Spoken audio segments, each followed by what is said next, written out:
was thinking the other day about how I feel like I can make a cohesive outfit. I can match colors and have a little bit of pattern here and there, but I'm not doing anything crazy. Some people, like with drawing, everyone's like, oh my god, you're so good. I can't draw like that. Not to me.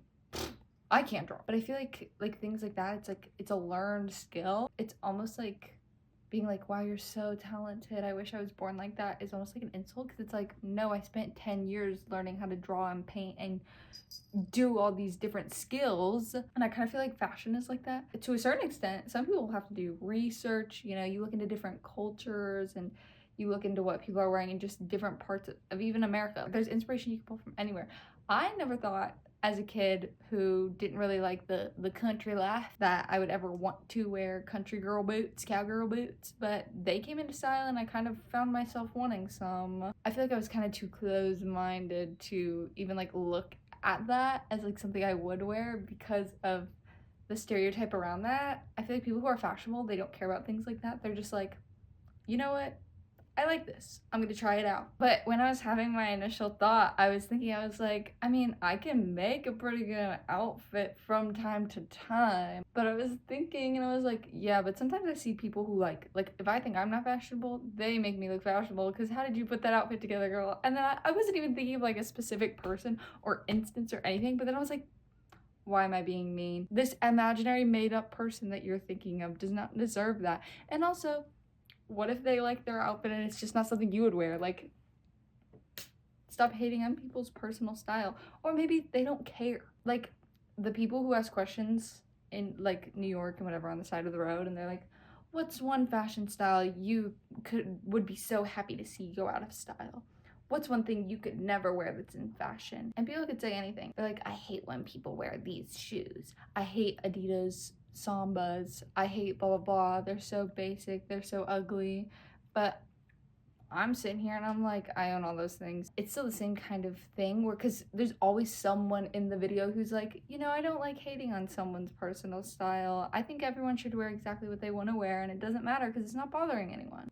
Why not just let them live their life? Like, there are so many worse things going on right now than what people are wearing, obviously. This is just my little thinking thought corner over here. We don't need to talk about the political and economic state of the world right now. Although me and my friends are talking about it because ignoring it is frightening. I was thinking about how like TikTok was getting banned the other day, and honestly I was kind of like relieved. I know I spend too much time on there and I don't even feel like I spend that much time on there compared to a lot of other people I see, but I still don't think I would delete it from my phone unless forced. It does feel weird to call it an addiction because I'm not someone who has really experienced addiction in any way. I've never partook in vaping.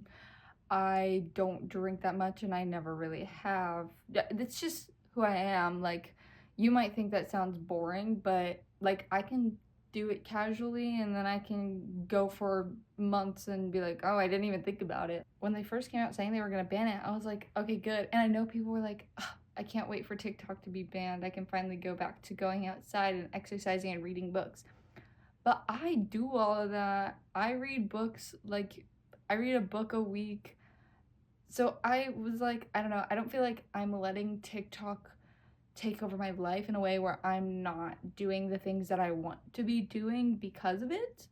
But I still kind of was like, I'm gonna have forced off-screen time more than I would just with the app, because I know there's times where I should be doing other stuff that I don't really want to do because I don't have homework now, so it's not like I'm avoiding my homework and I'm just watching TikTok.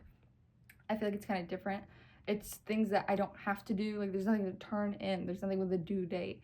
But there are things that I know that I should be doing that will actually better my life. Like, even just like learning a new skill or partaking in a real hobby versus sitting on my bed for an hour just watching videos for no reason.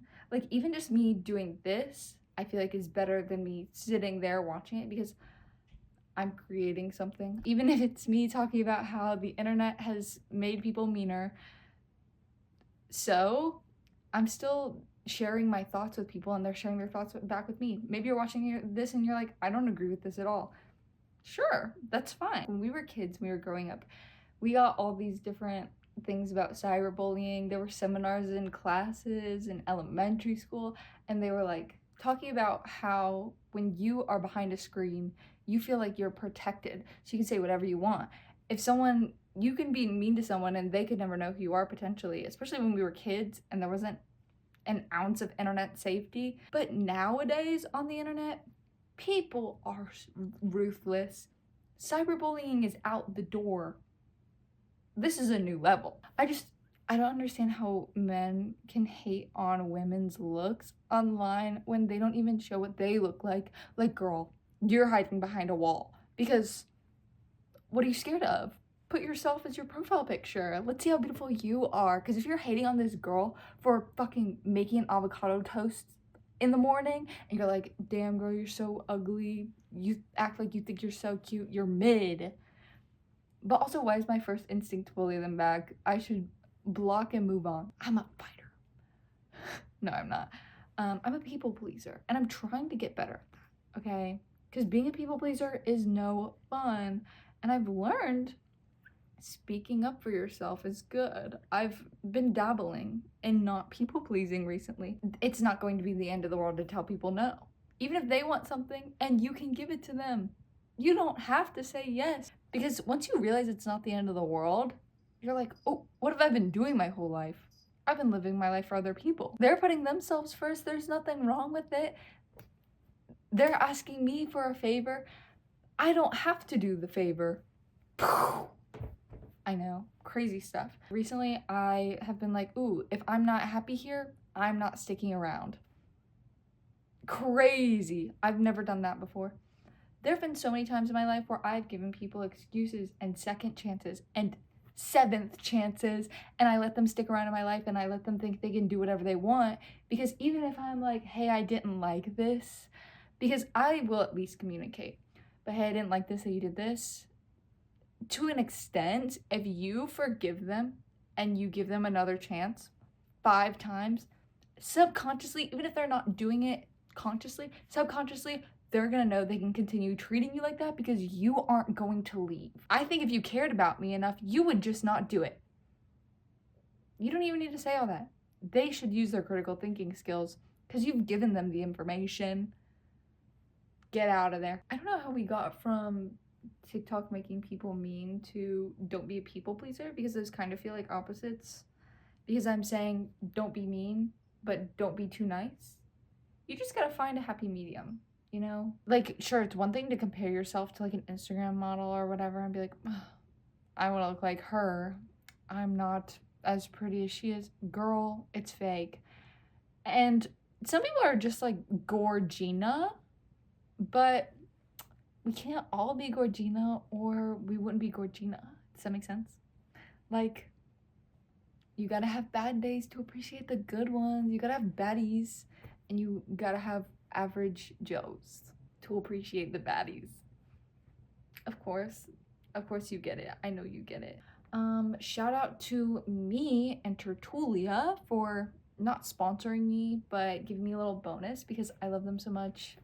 If you buy books, you should use Tertulia. You should buy your membership using my link in the bio because I get $10 to buy books and you get 10% off books. You get free shipping. After you spend $150, you get 20% off books and you get stakes in their company. So one day if they become this huge, awesome, cool company, which I think they will because they seem to have good values and cool books, then you get money back. If you want to buy books, might as well buy it through Tertulia and might as well give me $10 to buy a book because why not?